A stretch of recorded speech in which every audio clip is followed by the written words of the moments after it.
Once again, we're out here on Rock Cave Road, off of Bear Tracks, I believe it's called. 1 to 2 acre lot here with this stunning little waterfall feature. Lovely sound. That's what you're looking for in the mountains.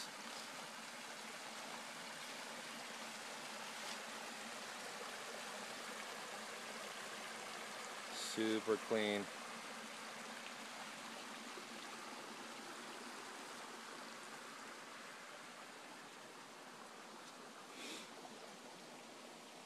It pretty much runs the length of the property.